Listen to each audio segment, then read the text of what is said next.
Shock the system. Bulletcast for life.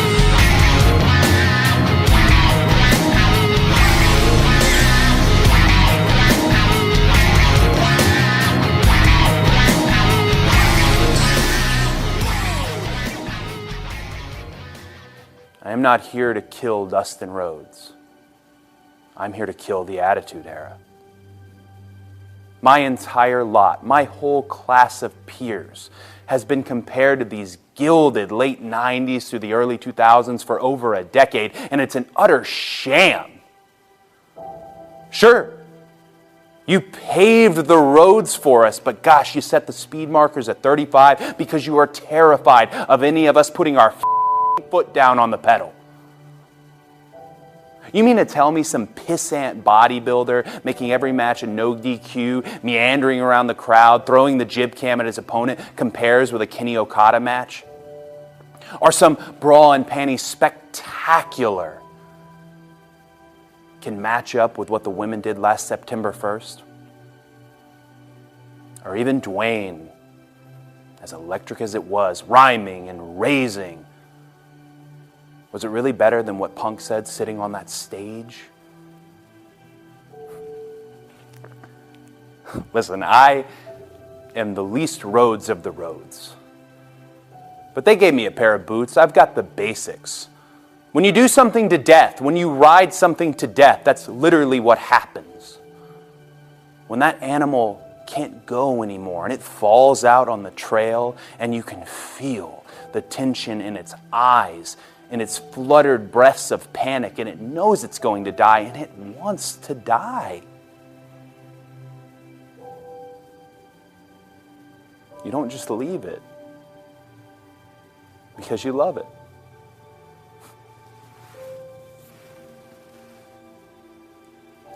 You pull from the hip. You roll your fingers on the steel of the chamber. You pull the hammer back. You do not anticipate the recoil, and you blow it away. Wow, that was some great audio by Cody Rhodes. That is our promo pick of the week. Just to give you a little snippet of it. We're going to get into that later on, but ladies and gentlemen, I'm the Podfather. I'm a 23-year-old piece of gold, and I'm the greatest sports recreational podcaster in the world today. Got my tag team partner, my Jay to my Jimmy, the Arn to my Tully. He is the current reigning defending Bulletcast champion. If you're watching video, he's finally back on TV. Hootie Hoo 420. Stop your complaining, you jabroni. Your boy's back on air. The Canadian Destroyer, host of the award-winning Under the Radar, Brandon. How's it going, man? I'm doing fantastic. It's been feels like at least a month since WrestleMania happened, since I won this bad boy back from you. Okay. And ever since then, we have not been in the TV studio doing video, so you can't see me reunited with my one true love. And now we're finally back. Man, honestly, we do this for free here, so we work on their schedule. Shout out Sujue up in the booth. Shout out. No, but we're gonna get into some great wrestling talk here. You know, Brandon one belt right here. Oh. It's a belt now. It's not a title anymore. All right. You fit that to the loops of your pants, guy? Well, I'm wearing shorts, right? I'm wearing, basketball shorts, so I can't. I don't have any loops. If you're watching the video, Chabot Spectator came out this past week, and there was a great article by ya boy, yours truly, about actually two great articles. One about Bob Oliver, John Oliver, whatever the guy. Oh my God, he left. He left me. He ditched me. I don't know what's happening. I'm talking John Oliver and his asinine remarks that he made on his talk show. I forgot what it's called, but, he tried to assassinate the character of Vinnie Mac. I probably tried to assassinate his character. Then I'll talk about my boy, Kofi Kingston, first African-born WWE World Heavyweight Champion, baby. Well, if we're plugging newspapers, you can go check out the Golden Gate Express at San Francisco State University. Is that the Rockstar Spud article? Get the hard copy, you can go online and read it. I have a recap of the SF State softball team on a roll. 8 straight wins as they head into playoffs, and it might help if I unmute my microphone, so now the mic is back on, so bada boom, read the article. Read Read it. I'm going to have one next week about the baseball team. Yeah, is We're plugging newspapers, apparently. Reno Scum article in there? No. They got taken down because somebody complained about it. And then he just forgot about it because we sat literally 2 feet away from each other. Didn't say a word. He didn't wash his hands. Oh, yes. Absolutely. Yeah, I interviewed Marcus Lewis, Flying Lion. Go check that out. Really nice guy. Take some time for him to talk to me after the APW show at Union Landing. I'm possibly going to the one tomorrow night in Daly City. They're going to be retiring the current design of the Universal Championship, and then they're going to be bringing in a new one. So it's going to be red? I have no idea at all. But it's going to be a barn burner, baby. All right, so let's talk about this. Money in the Bank starts to shape up. Performance-enhancing audio. Let's get into it. Brock Lesnar is apparently done with UFC. Dana White was interviewed, and he said, yeah, Brock has no interest in returning. He's done. Thoughts on this?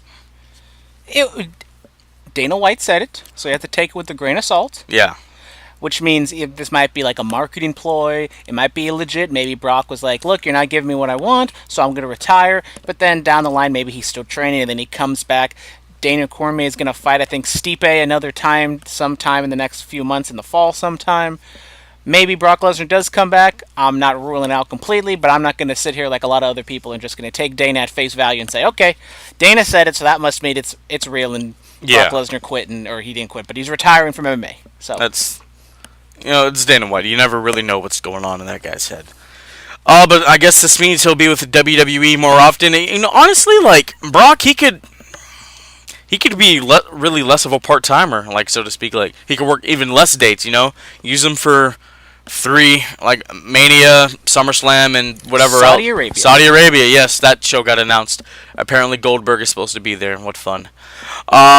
So, yeah, he could do that schedule for the next, like, 4 or 5 years.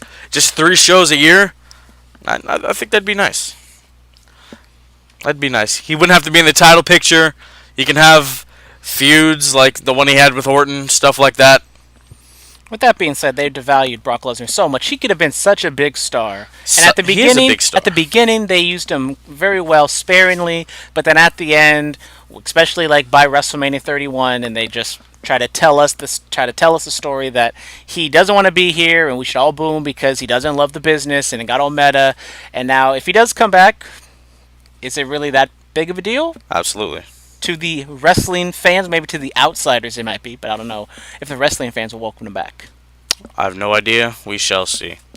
Alright, so Tom Castro, he breaks his leg and finishes the match. He is a referee. There was a NXT North America title match at a live event between the Velveteen Dream and Tyler Breeze. He got caught with a super kick and he broke his leg, and it looked gruesome. The video's up on the Bulletcast Instagram. Go check that out at the Bulletcast. And yeah, he finished the count. Thoughts? I mean, the show must go on.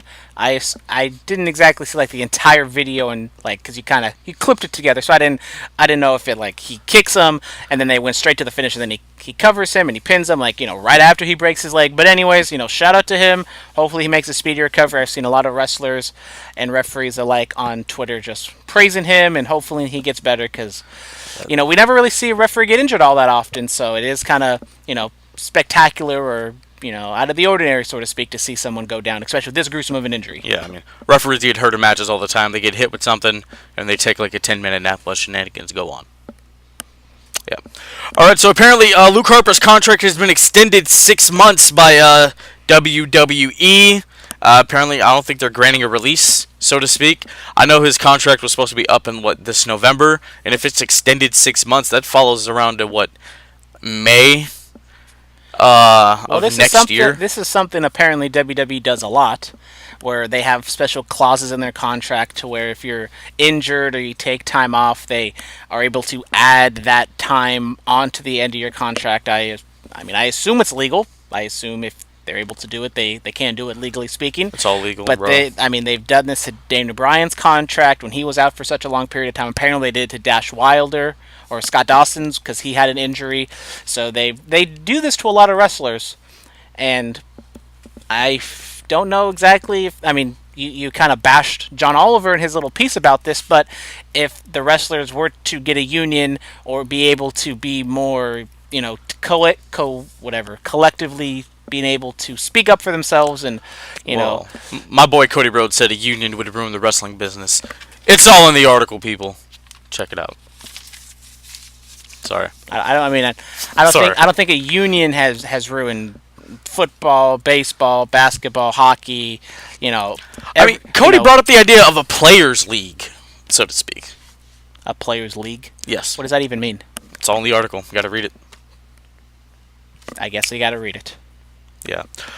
I don't know. I mean, yeah, he might go down to NXT or something, because like Alexander Wolf said, quote unquote, goodbye to Sanity and basically the main roster. Now he's on NXT UK. So yeah. And Killian Dane is apparently going back to NXT.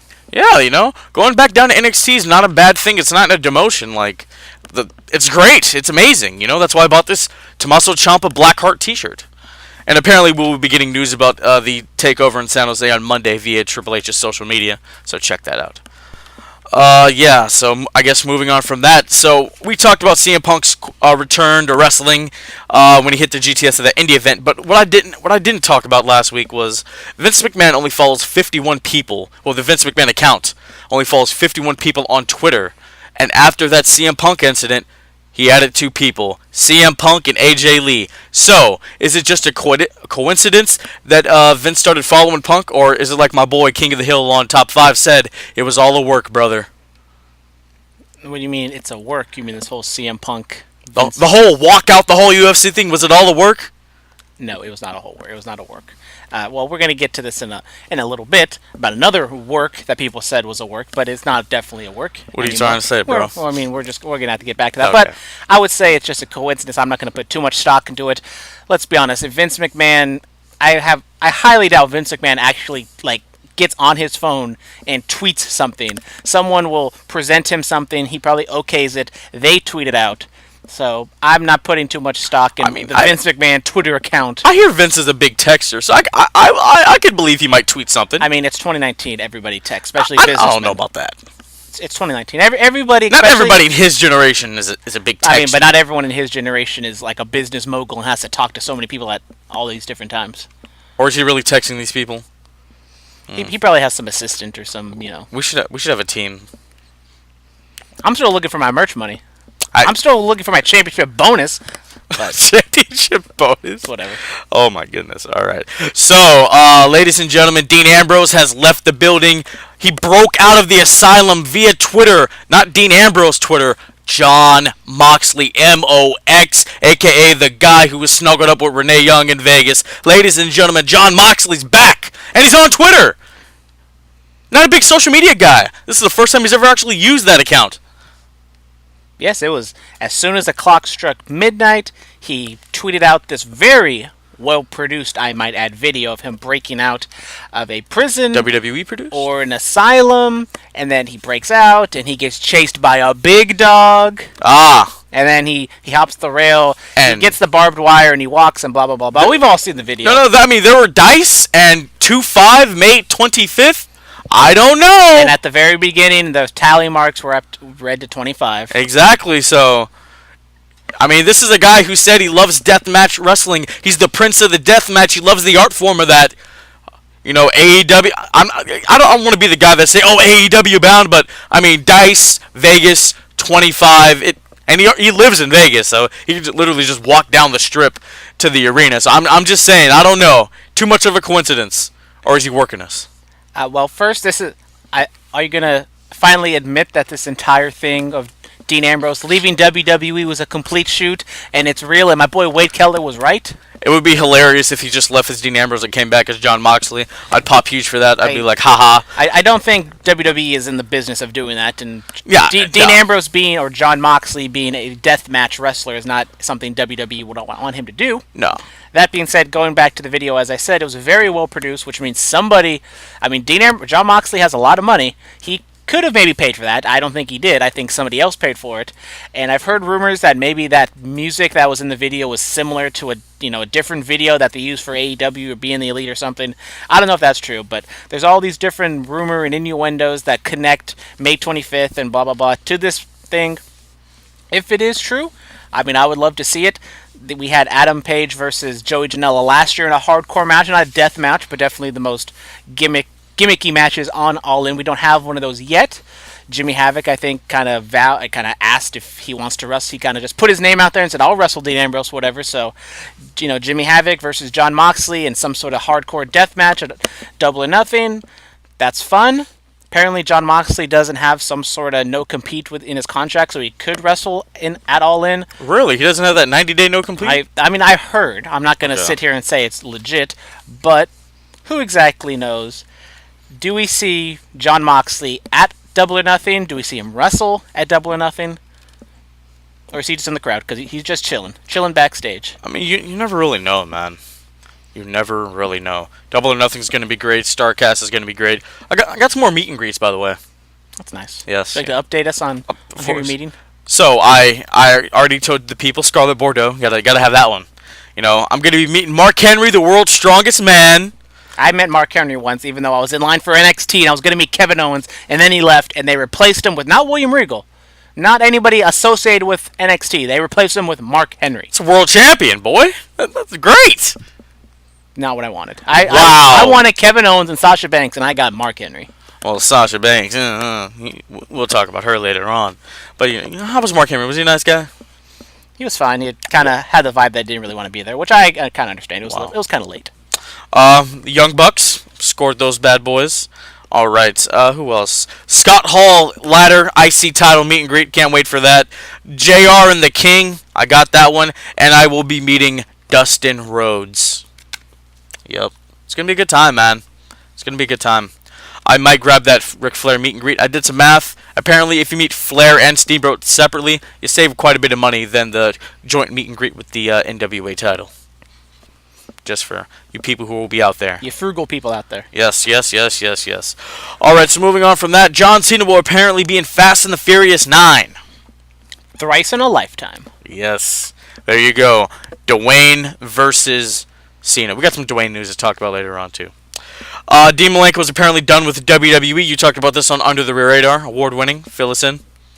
Well, apparently Dean Malenko. Well, Dean Ambrose did quit WWE. Oh, and another Dean. And then Dean Malenko apparently quit WWE. No, they're just getting rid of all the Deans, bro. Maybe, and then they're just going to bring someone else who is Dean, because we can only have one Dean at a time. You can't have too many of the same names. You can't. So, going on, apparently he quit WWE. I haven't exactly heard any reasoning for why, whether it be creative differences, just burnout, whatever it is. But he left, and then 24 hours, or not even that, after the news broke, he's going to StarCast. It's not exactly linked to AEW, but it's an affiliation with AEW. It's not. Who exactly knows if Dean Malenko were to go to AEW? As I said on the podcast, I think having Dean Malenko, Billy Gunn, and Arn Anderson as your core group of agents is a nice little group to have. It is. I should probably go meet Arn. It's like $40. Pretty cheap. Malenko's pretty cheap, too. It was like 40-something also. I don't know. We'll see. Alright, so apparently WWE superstars have to give their social media passwords to the WWE. In case, something for a storyline needs to be tweeted out right away and they can't get in touch with the superstar. They just, upload it to their account. Thoughts on that? A little invasion of privacy. I know. If you were to ask me, I mean, just having carte blanche on someone's, DMs and everything. And I wonder what those DMs are. Especially the women's, I do not want to know what those DMs look like. Oh yeah. I mean, shout out Jordan Gray. She publicizes some of them, and they're pretty hilarious. They actually are. What's she called again? What's her nickname? She's Mama Thickness to me. Oh yeah, daughter of the Big Bad Booty Daddy. Shout out 11 years ago yesterday, the famous Scott Steiner math promo. Sorry. The math got me all flustered. I haven't taken a math class in 3 years. I'm going to keep it that way. Alright, so moving on from that, apparently Lillian Garcia is going to be returning to ring announcing. She will be announcing for some MMA company. I forgot what it's called. But yeah, congratulations to her. Getting back into it. Good for her. Yes, 19 minutes. We've been going a long time. Inside of the ring, Brian Cage, who wins the Impact Heavyweight title, gets injured at Rebellion. You said it was like a sprained back on your show. Small, could be maybe a small fracture. Don't exactly know yet. Have to go back to look at it. But right now, it's just a bone bruise and some severe soreness. Yes, and Big Mike Elgin made his debut in Impact Wrestling. He gave us a sound drop a couple years ago. Shout out. Colt Cabana wins the NWA National Championship from Willie Mack. The Villain Enterprise, they become NWA Tag Team Champions. And Joey Ryan is apparently doing a farewell tour. Apparently he signed somewhere. Maybe he really hasn't. Maybe he's just working everybody. But farewell tour shirts, ProWrestlingTees.com/Joey Ryan. Alright, this day in Wrestling Superclass 2, 1987, it happened in the Cow Palace. Kurt Hennig, Mr. Perfect, defeats, I believe it was Nick Bockwinkel for the AWA Heavyweight title. WCW Saturday Night, 1994, Larry Zbyszko becomes television champion. Macho Man's final WCW appearance happened 19 years ago on this day. There was a Smackdown in 2017. KO became United States champion once again. Happy birthday, Dwayne. You're 47. Big Boss Man would have been 56. Happy birthday to The Rock. Happy birthday, Dwayne. As electric as it was, that Cody promo was great. I can't wait to talk about it later. All right, we're gonna hit this fan mail up. So who should we do first? I mean, my boy Hootie Hoo wants us back on TV, and we gave him his wish, so I said we go with him first. All right. Actually, he's not even in the rotation first. Sorry. Wow. Blue Rhino. When Cody left WWE, Brandy went with him. Do you think Renee will follow Dean? Possibly. It's not out of the realm of possibility. I mean, she's done stuff outside of WWE before going to the company. I mean, she was kind of a sort of big name on the Canadian sports scene, so I can see her maybe branching out. I mean, even Charlie Caruso does things on ESPN, so I think it is possible for Renee Young to go out. And if she is, I mean, she has a pretty big, I mean, Brandy was just a ring announcer, and she was kind of like, maybe second, third in line ring announcer, but Renee Young, she's the first women's, color commentator on a regular basis in WWE history, so she's getting a pretty good gig. I'm not the biggest fan of her, technically speaking, of her, but it's all up to what she wants. All up to what she wants. You do you, boo-boo. Hootie Hoo 420. Hootie Hoo. With the Revival and Usos feud coming, would a win over the Usos be better than the tag title run of the Revival? Well, we're going to get into the whole Revival Usos thing, but I think if the Revival were to win, just the entire tag team division as a whole just needs to be combined, especially what happened with the Hardy Boys on SmackDown. And let's be honest, the tag team division on both sides aren't really doing anything, so it doesn't even really matter if you win a tag team titles. I mean, Kurt Hawkins and Zack Ryder won it. They've maybe been on TV twice since WrestleMania. They get some wins, but they haven't really been pushed. This is why we need one pair of titles, bro. Telling you people. Just make it happen. Alright, Hootie Hoo 420. Again with the Hootie Hoo. Boys, how are the workouts going on the road to Double or Nothing? Mine are fine. I slipped a couple weeks ago, but ever since then I've been on the fast track. Unfortunately, at Crunch, I've been hitting the Stairmaster pretty consistently. Really? But there's like 3 or 4 Stairmasters that have been broken, so for the last couple days this week I've been having to do the treadmill. You've been breaking the Stairmasters? Yeah, the quads are that in check? Okay. The quads are the money maker. Oh. I'm very Quadzilla in this piece, man. Yeah, you don't want to see me on the squat rack or the leg press. I think I got you on the leg press, I don't know. Calfzilla over here, Easter happened. My grandma threw down in the kitchen, so fell off a little bit, but I just started intermittent fasting. Only eat for 6-hour periods in a day. No food after that time period. Just some healthy liquids such as water and low-calorie drinks. So what you working on over there? Oh, this is a hibiscus tea. I checked the only 110 calories. How much sugar's in there? Sugar is what gets you. 15 grams. So. How many serving sizes? Is that just one serving size? Where does it even take serving sizes at? See, you got to learn how to read the labels, Philip. See, it is just one serving size. So okay. It is not 15%. There's 27 grams, including 27 grams of added sugar. 54%. That is a lot of sugar in this drink. That's a lot of sugar. You know what I have? I have my reusable water bottle. Shout out Dana Bryan, the Earth's champion. I got off work at 5 a.m., so everything's blurred together. I don't know how I'm even doing the show. You got the glasses on. You couldn't even read it. Yeah, it's bad. No, but to knock out blue pants for the librarian gimmick. You never know. No, but I'm a big guy. I need a lot of calories. There are healthy carbs, and I don't think they're healthy sugars. I don't know. I'd actually have to research that, but we're doing all right. Let's be honest. I go to the gym to not gain weight, not to lose weight. Oh, wow. I go there to play 500. Okay. I know I eat like crap as long as I go to the gym and I just stay consistent. I mean, I've gone to the gym pretty consistently for the past 3 years. I haven't lost 1 pound for the most part. I've gained a lot of muscle, but You know. I'm consistently at 222 on the scales, if you know what I mean. Oh, okay. All right, not 225. Sometimes it gets 225. Oh man. Sometimes. All right.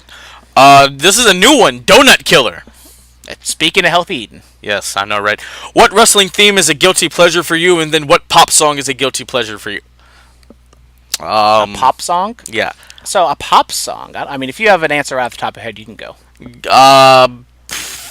Wrestling theme guilty pleasure? Mike and Maria Kanellis, I enjoy it. I'm not gonna lie, I really do. I love the love ballad type deal. Jeff Jarrett with My Baby Tonight. That's, spin. I like that one. Pop song. I'm pretty open about 1,000 Miles Above Vanessa Carlton. No, Genie in a Bottle, Christina Aguilera. There you go. I don't have any guilty pleasures because I'm kind of open. I really don't care whether people think about what I like. I love NSYNC. I'm gonna be honest. NSYNC, the first ever concert I ever went to. Can you do the dance? I mean, I actually have a VHS tape of somebody who teaches you how to dance like NSYNC and Britney Spears and stuff like that. Oh, we might have to. So I don't know where it is, but I used to have it. A little extra for the BC. You never know. If we're going wrestling theme, maybe American Males. That's kind of an easy one because it's so bad it's good. I love that one. Dude, right to censor? No, that one's terrible. Wow. All right, Copenhagen Smith. Our new boy. Love this guy. Very active on the DMs. I know. From Willacoochie, Georgia. He's slided into so many DMs, you can call him Ricky Henderson. Oh, my God. Play Song Association right now. Give one another a word, and then you have 15 seconds to sing that word into a song. You brought this up about non-wrestling DMs. So. Non-wrestling DMs? Or non-wrestling fan mail questions. So. I know. That one's on me, but we got a lot of stuff to talk about. We're already running long. Yeah. Maybe another time. Probably next week. All right. When Hunter and Stephanie have pillow talk, do you think Hunter asks her why Vince does what he does with NXT talent? As much as that's a silly question, that is a legit question of how much, when they're off the clock, do they talk about the business, and how much can they be really real with each other, and does Triple H voice his frustrations, if he has any, to Stephanie, and maybe Stephanie kind of keeps them under wraps and kind of keeps them off the record from Daddy. Wait, when you say Daddy, who are you talking about? I mean, you whatever you want, whoever you want to be. Daddy. Charlotte stunts like her daddy, apparently. All right, let's move on from that. Let's talk about the Raw recap. So, Ricochet, Braun Strowman, they go on to defeat Baron Corbin and Drew McIntyre. These four men will be the Raw representatives in the Money in the Bank ladder match for the men. The show starts off with a Little Miss Bliss saying that these men will be in the ladder match. So the trope of them come out, do a promo, yada yada yada. What are your thoughts on all that? The opening segment itself was fine. Usual, typical the, Raw. The people in the match itself, I don't really agree with Braun Strowman being in it. He's already won it. There's no real reason for him to win it again. If he loses, it's just another loss that he doesn't really need. Drew McIntyre, I can see him winning it, but I don't have a big problem with that. Baron Corbin, why is he even in there in that match? He beat Kurt Angle. Ricochet's there just to do flippy doos. No, look. And collectively the segment, it was all right, but I just didn't like the visual and the talking down so much of Ricochet. I already said last week he got defined down by losing to Bobby Roode, and Robert Roode, who wasn't even on Raw this week. Hey, not everybody needs to be on every show. Well, when it's 3 hours and you just get into a gimmick, I think you can find something to do. It's a promo or something. Okay, look, the whole thing about Corbin and Strowman being in it, Money in the Bank, they've always had at least one former winner in there before just to be, he could win it twice. That's why they're there, yada, yada, yada. Okay, look, this whole thing, Ricochet, I love him. He's just there to do flippy stuff like the North American ladder match. Robert Roode, that's basically guaranteed a spot. You know what I'm saying? Beating Ricochet. So here's what I would have done. Instead of just saying, they're in this match, you could have been these people were handpicked by a member of the McMahon family. Triple H picks Ricochet, NXT ties. Corbin gets picked by, I don't know, Stephanie. Drew gets picked by Shane, and Braun gets picked by Vince because he likes big guys. Something like that. I don't know. I agree with you. I think Robert Roode would have been, if you switch Robert Roode with, I would say Braun Strowman, because I think he doesn't need to be there. I think you have enough baby faces coming in from the SmackDown side that you can kind of even it out with having so many heels on the Raw side. And I think Robert Roode, even though he might not win it, it's just kind of him, just people getting, showing people that he is going to be legit and he's going to be in this main event scene. Because I think one point about this collective unit here is it kind of shows just how weak WWE and Raw and specifically's like next tier down, everyone besides Seth Rollins, how that top tier is just so weak at this point. Yeah, especially with Braun and Corbin, they didn't win their cash-in successfully. I think Dean Ambrose was the last successful male to cash in Money in the Bank, so yeah. Hopefully a male cashes in successfully this year. I don't really like when that happens. Well, with both champions being baby faces, I think the Money in the Bank is usually a heel gimmick regardless, but I think this is a good year to have them maybe hold it for a long time and then cash in, or even just a quick cash in. So, that's another reason why I would have liked Robert Roode to be in this match, to take out Braun Strowman, just to have another legitimate person you can see winning, and maybe you vault him to the top and he cashes in and he wins, and maybe it's a Jack Swagger reign where he doesn't really do anything, but at least you tried. Wow. At least you tried. I enjoyed Swagger as world champion. I'm not going to hate on him. Speaking of Money in the Bank, so what we're going to do, Bullet Cast in the Bank, that's coming back, and then for the predictions, we get to pick one from Raw, one from SmackDown for each show. So, kind of change it up here. No, but so moving on from that, the Usos go on to defeat the Good Brothers. There was a video that played of the Usos spying on the Revival, and you always hear the saying, "You scratch my back, I'll scratch yours." Well, you shave my back, I'll shave yours. I don't know how that. Like George Bush. I don't know how that saying would go, but yeah, it shows Dash Wilder shaving the back of Scott Dawson. Would you shave anybody's back, man? I'm a good brother. I'll shave anyone's back. Oh, so apparently the Superstar Shake-Up is 3 weeks. It's just gonna be like forever. Hey, until next year's. Good Brothers and AJ, little reunion, a la Cena feud in 2016. I'm all right with it. So the match itself with the Good Brothers and the Usos, I thought it was good. I thought it was nice to see the Good Brothers kind of come back and have a little legitness brought back to them, even though they still are just doing like their bulletproof gimmick. Like, okay, we get it, guys. You guys were once in the Bullet Club. Can we do something else besides that? But going to the promo after the fact, these are arguably two of the top 5 best tag teams in the world right now, and the way you get them to have a feud with each other is some perverted go in the bathroom and watch these guys shave each other. Yeah, I don't understand what's the heat here. I don't it died in the arena, so I applaud the crowd for not going along with this. But what is invasion of privacy? But yeah, what is the heat on the Revival? Is it supposed to be like a gay heat? Is it supposed to be like I don't even know what am I supposed to think? Okay, they shave each other's backs. We watch wrestling. We all know these guys must have some sort of hair, and it's not there. So, look, honestly, this is what you do. Usos, they dominated the SmackDown Tag Team division for the last couple years. Revival were the most recent champions. Revival feels like they're the better team. Usos feel like they're the better team. Boom.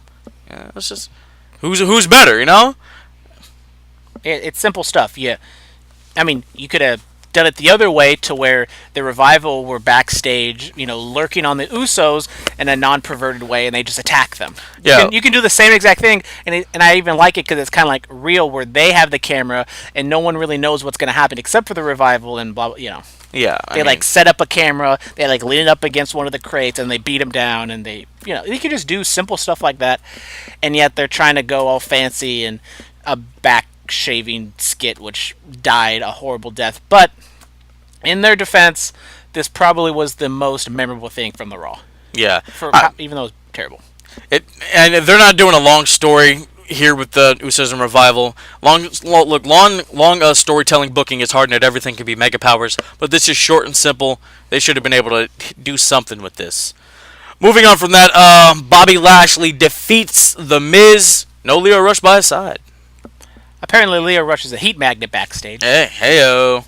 Apparently, he's not happy with not being on meet and greets with Lashley and not getting royalties from merchandise and stuff like that. So, I don't know though. I don't know the full story. Leo Rush blasted one of the reporters who did their article on the internet, basically spelling out why everyone hates him and why he gets so much heat. But that being said, going back to Raw, it was okay. I thought the delivery back and forth. I thought it was kind of funny, how over the top the Miz was when he was kind of listing all of his accolades, like he's Stone Cold or The Rock or somebody. Okay, you won 7 IC championships or whatever. Okay, good for you.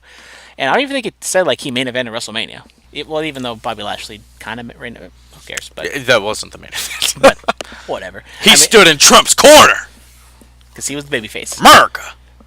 Yeah. Yeah. All right. So Shane McMahon comes out there, and apparently the Shane Miz feud is still going on, and they're going to wrestle at Money in the Bank. The best in the world, Shane McMahon, is so dynamic. He's able to carry 2 feuds at the exact same time. He has a feud with the Miz and a feud with the Big Dog. He is clearly the best in the world. If you disagree with me, I will fight you. He has a feud with the facial moneymaker in the Miz, and then the big moneymaker in Roman Reigns. Shane McMahon, defend that title in Saudi Arabia, bro. Defend it against Goldberg. Who knows? Goldberg's probably going to face Kofi, and Kofi's going to do the job. We don't know. Just throwing stuff out there. They're going to have another Greatest Royal Rumble, and he's just going to parade out there for 10 seconds, hit a couple of spears, get knocked out by Braun Strowman. And he's going to be the champion of Saudi Arabia. Oh, God.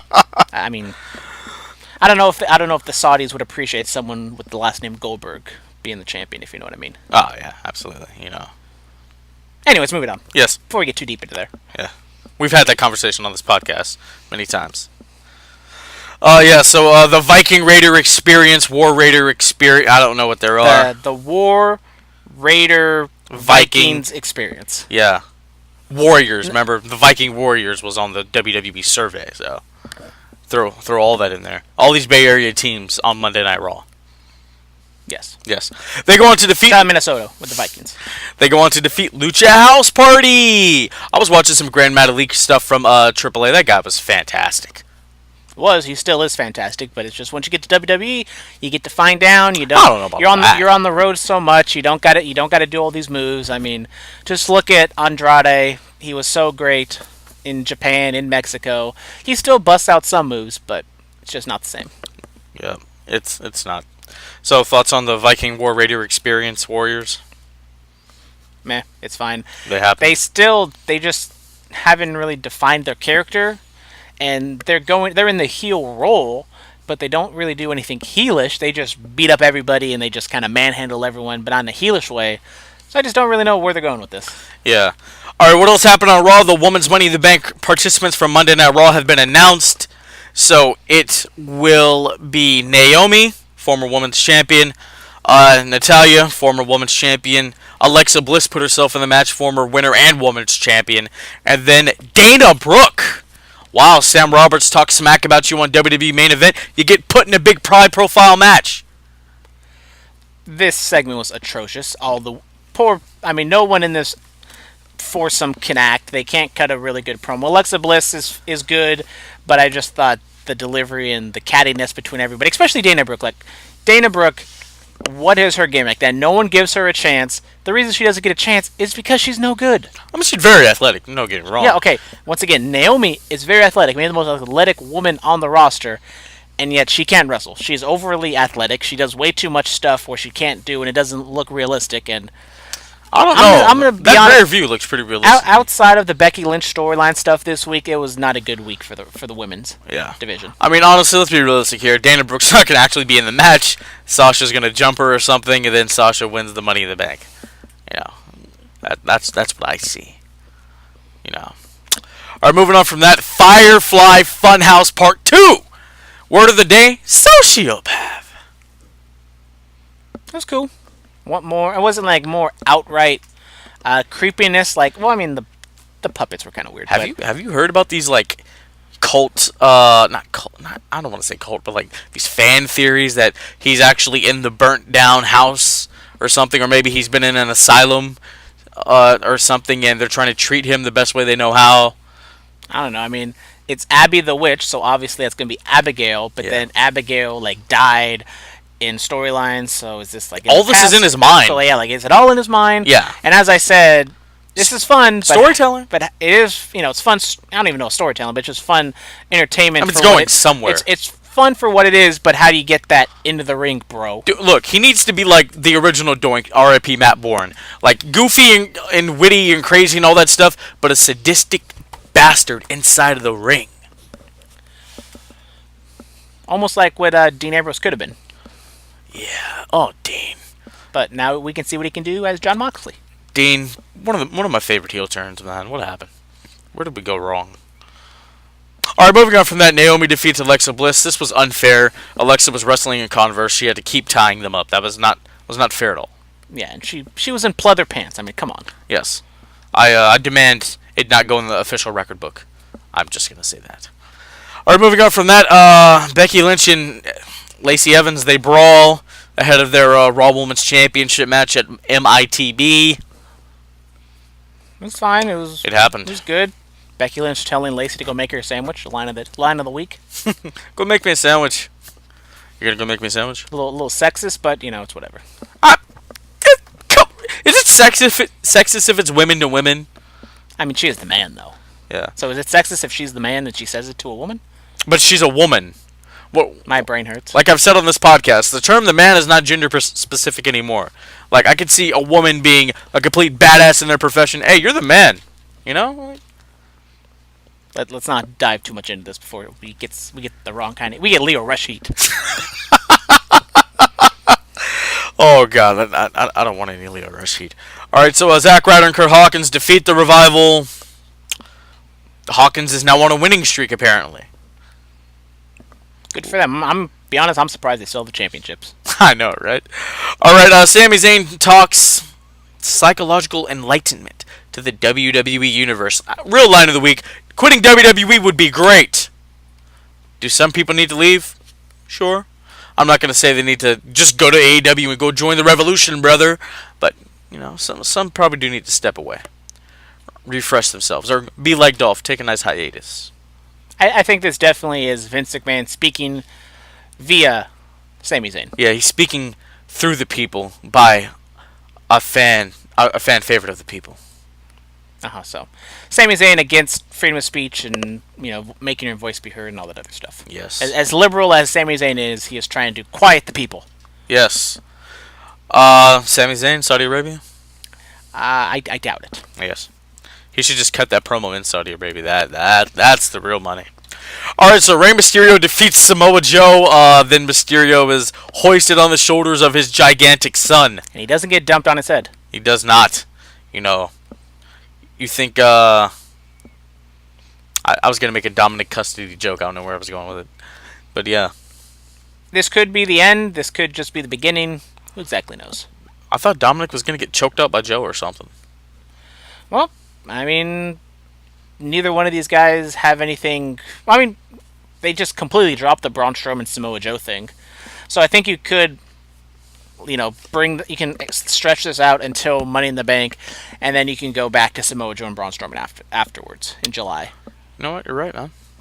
Or June. All right. Whatever month comes after. The Universal Champion, Seth freaking Rollins. He had a contract signing with the phenomenal AJ Styles over the Universal title. They cut a promo against each other. AJ hits Rollins with a phenomenal forearm. They both go through a table. Yeah. I thought it was good. I thought AJ showing a little bit of heel tendencies, not exactly going full-fledged heel, but you can make the argument that he did turn heel kind of, and I think it's kind of the right move, just putting Seth over as the top babyface, the fan favorite. AJ is maybe a little frustrated, maybe realized that maybe he is kind of speaking that he is maybe a little past his prime and he knows it, so he's going to try to do some underhanded tactics and going to wait and see what we do for the next couple weeks. Just make it a no DQ. There you go. Hide all the qualms in your arsenal. Smackdown Live recap. Kevin Owens tells Kofi Kingston the truth. Yadi, what are your thoughts on that? The promo, yeah. It was a fine opening segment. I thought it was funny how AJ Styles said that, this is Raw, not SmackDown. The ropes are red, and that's Michael Cole and not Tom Phillips. And the very next day, Michael Cole standing in the middle of the ring of SmackDown. Yeah. I breezed by Michael Cole just being there. That's like the second time in a few weeks now. Like he's been on Raw a few times, or been on SmackDown a few times, doing like these in-ring segments or these contracts. I think he did the contract signing for Bryan and Kofi. Did he? I think he did. I'll just have like Corey Graves do that or something. I mean, he did the thing with AJ, and I don't understand why you just can't have Tom Phillips or even Byron Saxton, who used to be a backstage interviewer. He would know how to do these things. I have no idea. But you said the promo was on. It was fine. I mean, it kind of set up, and Xavier beat up Kevin Owens from behind, which could be seen as a heel move, and like, oh, New Day just planned to attack Kevin Owens. But I think they explained it well after the fact, saying that Xavier wasn't going to attack him. That wasn't the plan, but he just got angry and he got overzealous because of what KO was saying. So I thought it was a nice kind of establishing that no, Kofi had nothing to do with this. It was just Xavier being a little extra and just kind of get the emotions getting the better for him. So I thought that was a nice little touch there. Yes. All right, Becky Lynch goes on to defeat Bayley, and then they both get attacked by Charlotte Flair, the Queen. Woo! 9-time. Coming up. Bayley keeps trying, and she keeps falling down. She does. I keep on... Oh, I'm sorry. That was a song association. I was going to go for it there. I mean, she is in the Money in the Bank match. This could set up a heel turn. She keeps losing. She wins the title. She cashes in heelishly. Maybe after Becky defeats both the women, maybe the Charlotte match is second. She beats her. She cashes in. Boom. Bada boom. And if you cash it in on Becky, do you get both belts? That's what I'm wondering. Like if she has both belts at the same time, can you cash in and win both belts at the same time, or do you have to pick one? Yeah, because the briefcase, it's not red or blue, it's white, so you never know. You have to take it up with their lawyers. Do you pick the SmackDown? Do you pick the Raw one, or do you want both? You don't. I hope they I know it's a very tiny detail, but especially with the Becky thing, I think that's something they need to address. Yeah. Tell us if they were, especially leading up into the pay-per-view, could you say, oh, they could cash in and win both championships? Who knows? Think about it if, let's say, they cash in and win both championships. Ronda, Asuka, Charlotte, Becky, winner. We've had 5 women's champions in the past 2.5 months. It's crazy. You know what I'm saying? But it's whatever. Alright, moving on from that, Aleister Black cuts another dark promo. I don't know where they're going with it. It's just kind of him speaking platitudes. I feel like he's just spinning his wheels and it's going to lead to nothing. If it does lead to something, I hope it's some sort of character development. I wish maybe they did this before he came up to the main roster and this was kind of like his vignettes, but I'm not going to judge it completely, kind of like the Bray Wyatt stuff. I'll let it pan out and see where they go with it, and then I'll judge it on for what they're doing. Alright, so the Hardy Boys vacate the SmackDown Live Tag Team Championships, get assaulted by Lance Sullivan, and then R-Truth gets assaulted by Lance Sullivan. What happened to Lars Sullivan? I said Lance? You did say Lance a couple times, so is that like his cousin? Or his Lars Sullivan, I'm sorry. Oh, okay. Just want to make sure. The 5 a.m. is really setting in. But, so, obviously sad news, Jeff Hardy having to vacate the championship because of his knee. It seems as though both of them are going to vacate it, and the SmackDown Tag Team division, as good as it was even just a few months ago or a few weeks ago before the Superstar shakeup, it ain't looking too hot right now. You got Rusev and Shinsuke, who are kind of teased just being singles guys again. You have the B team, and then you have... There's another team lurking around there somewhere, and I'm completely forgetting who they are. That might even be it. I don't even know who else is a credible tag team on the SmackDown roster. I mean, the Colognes are still there, I think. Maybe the Ascension comes up. Akam and Razor, with the one of them's hurt. And this is why, combine the rosters, have one show be women, have one show be tag team, and there you go. But it is what it is. Hopefully, you can maybe do something with Matt to where he gets Chad Gable, or maybe they, especially with the tag team division being so lackluster on SmackDown, I think Matt still needs to be in the tag team division. Since he is older, he can have a singles match if he wants to, but I think just for longevity's sake, having him buy some time till Jeff comes back, have him get, Chad Gable or somebody else to be with him. Yeah, it's unlikely. I want Matt Hardy to go back to the that theme song. I enjoyed that Matt Hardy. Fear is just a 4-letter word. Well, we've already seen the Hardy Boys return, so then the next evolution would have to be like version 1, right? Yeah. Or remember Mattitude? Oh my god, that's great, dude. I love that. Because I think the Broken Brilliance, I think that's gone. Yeah, so you just hit the reset button. So he was broken, and then he went back to the Hardy Boys. He went back to 90s Hardy Boys. He just skipped the Brood and whatever Rock and Roll Express type Hardy Boys. But he just went straight to the Hardy Boys. Yeah, what they've been wearing has been 99, 2000 Hardy Boys. So he needs to channel that 2002 Matt Hardy and just kind of go through the motions. Yeah. And then eventually, we wind up in the middle of 2020. He's Money Matt from TNA. Let's just go through the motions, dude. That'd be great. All right, so moving on from that, Asuka, Kairi Sane, they defeat local enhancement talent. With no names, just give them a name. How hard is it to just have a name? Yes. And the Iconics, oh my god, they were so insufferable. They were so annoying. They're iconic.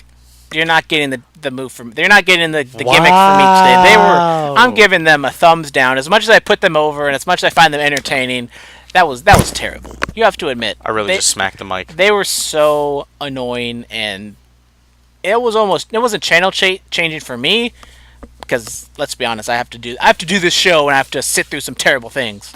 But it's not all bad. For a lot of people, and the ratings are showing it. The ratings are going down the tube for both Raw and SmackDown.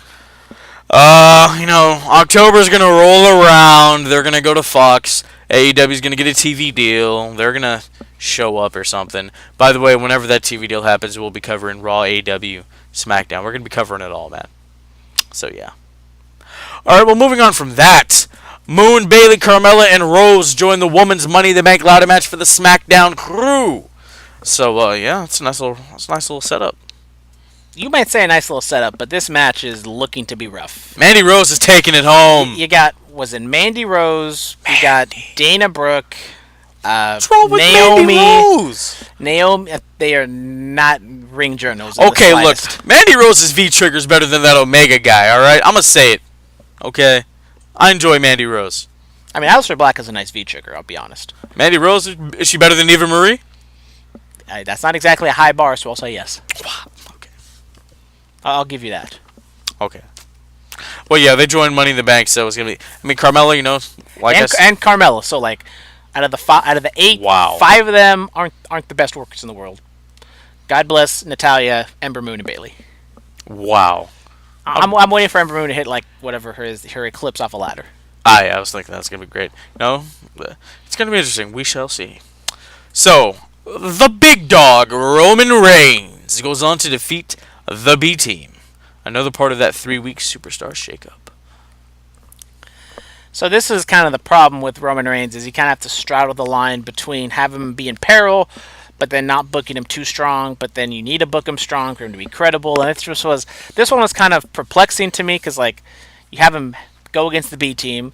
You don't really want him to lose against the B team, but then he beats the B team when basically you stack all the odds against him. And the entire heat from Roman in the first place was he was getting booked too strong, and now he's getting booked strong again. Are you really going to boo a man that had leukemia, people? Well, I mean, we're seeing right now that there are some people who still boo him, but it's really like a muted reaction at this moment, which is almost the worst. Apathy is worse than heel is just heat and cheers. I've said it before. If you boo a man that had leukemia, you're a terrible human being. Disgusting. Why can't you boo someone who had cancer? Just can't do that, man. Why not? I mean, Roman's a good dude. Like, we're not booing the man, we're booing the character. But the man is the character. No, it's not. There's a fine line. You see this line right here? Fine line between the two. But, I mean, when he cut that promo about him announcing he had leukemia, like, Joe and Roman became kind of intertwined at the moment, so, you know. That's where it is. It's just where it is, people. By the way, Elias, referee tank top, very nice touch. So, King of the Stringers. Yeah, so we're going to move on with... Trap game on point. Jinder Mahal better watch out. Oh, yes, the modern-day Maharaja. Back for that WWE title, boy. He's only come up at the end of this year, I feel it. They're going to go back into India? Dude, look, somewhere in the world, somebody said Jinder Mahal would be WWE champion. That person was laughed at in their face. And they're probably, like, the proudest person on earth. Yep. Should have put some money down or something. I know. You gonna make any bets when you go to Vegas? I know you're not a sports guy, but are you gonna, like, gamble?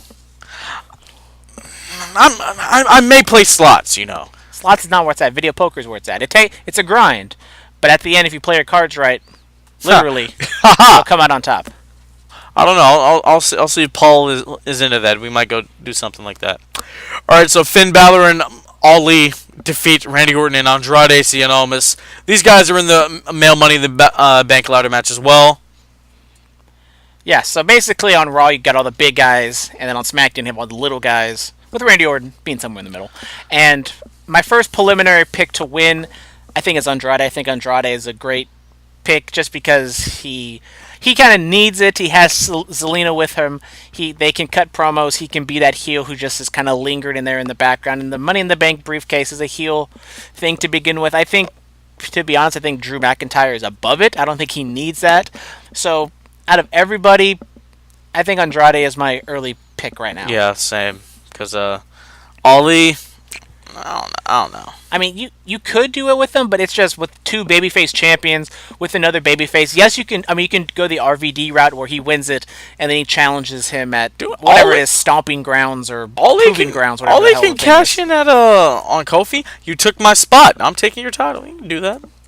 Yeah, I mean, but the thing is, I mean, Ali, I think, might need it more because he hasn't proved that he's worthy of being in the WWE Championship picture. So I think just having him do that. I thought Buddy Murphy would have been in this match.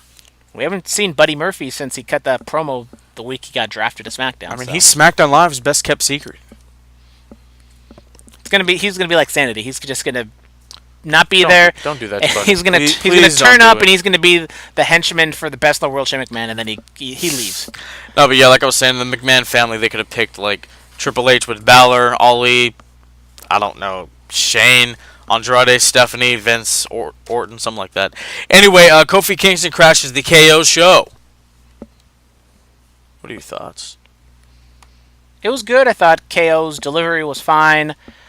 Kofi showing straight fire at the very end. I think that's kind of what we've been looking for with New Day in general, and now Kofi is getting more of a serious edge to him.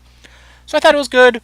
Having Kofi kind of standing tall right here. Obviously, we're going to see him probably be left laying the next week or two. Yes, absolutely, frequently. All right, Superstar Spotlight. Who do you got? Who do you got? Who do you got? I don't exactly know. No one really stood out this week in WWE. I will go with Cody. We will go a little bit later because I thought the promo he cut last weekend was straight fire. All right. Okay. I will go. Let me go back through this. Who actually looked good this week? Who looked decent? I mean, Raw and SmackDown this week was not the best television in the world. John Moxley, guys. That's an easy one, too. Shaking it up with us, making me feel all type of ways in the feel spot. All right, this Friday, which is tomorrow, or whenever you listen to this, May 3rd, APW May Day, like I said at the top of the show, going to be having a new design. It's going to be May. Oh, sorry, we're going to get demonetized, even though we don't even have monetization on our videos, but whatever. What? Was that the song association? Was that it? Sure, that was NSYNC. Okay, all right.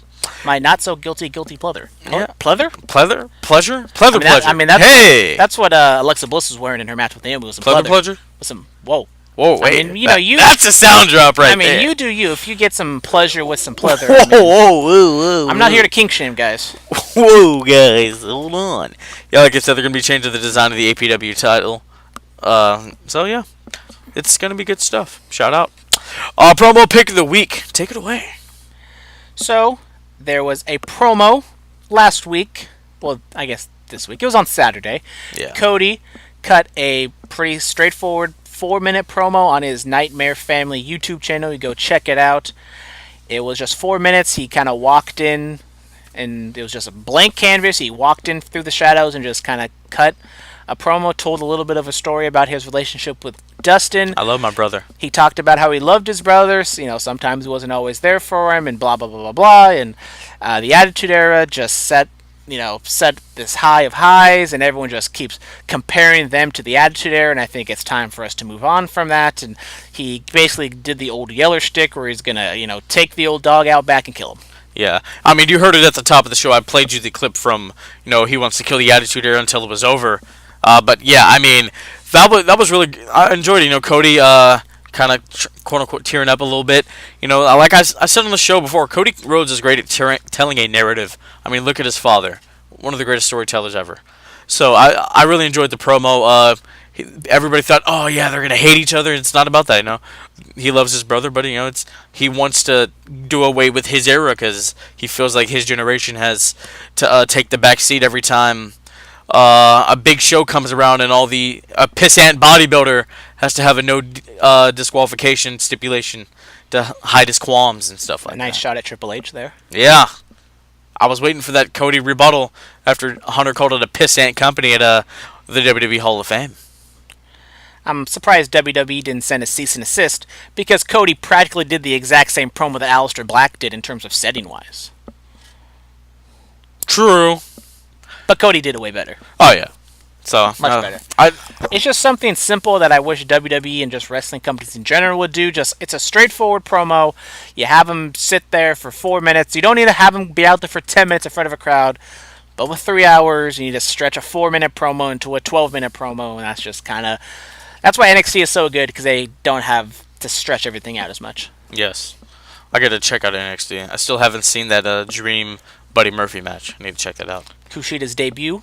Oh, yes. This week against Cassius Ohno. Spoiler alert, the Swerve made his television taping debut.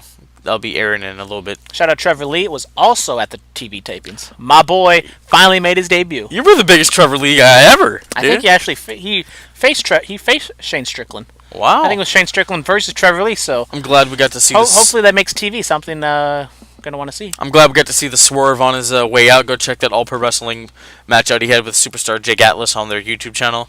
But my closed match pick of the week, Doug Williams versus Frankie Kazarian for the X Division Championship TNA Sacrifice, May 16th, 2010. This was X Division was really, it was kind of like the Cruiserweight Division. It was Cruiserweight Division, but like WCW, where as stuff started to fall off, at least that Cruiserweight Division held up and gave you some entertainment. I enjoyed the X Division Championship, or is that still around? You watch Impact, right? Is that still a thing? Be honest, I have not seen the X Division.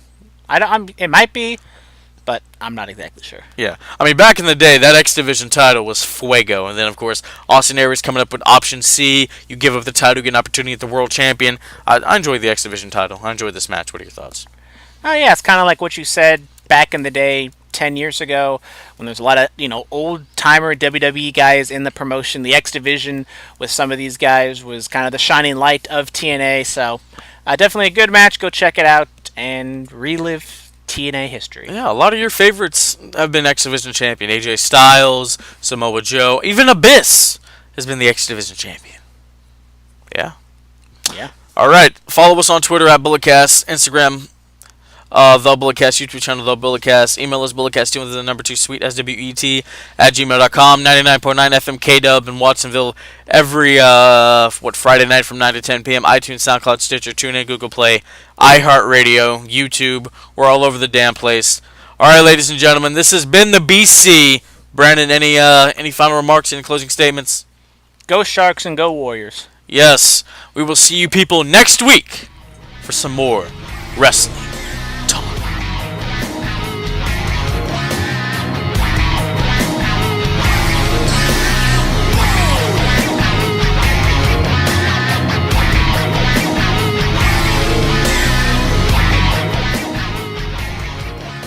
This has been the Bulletcast. Thank you for listening.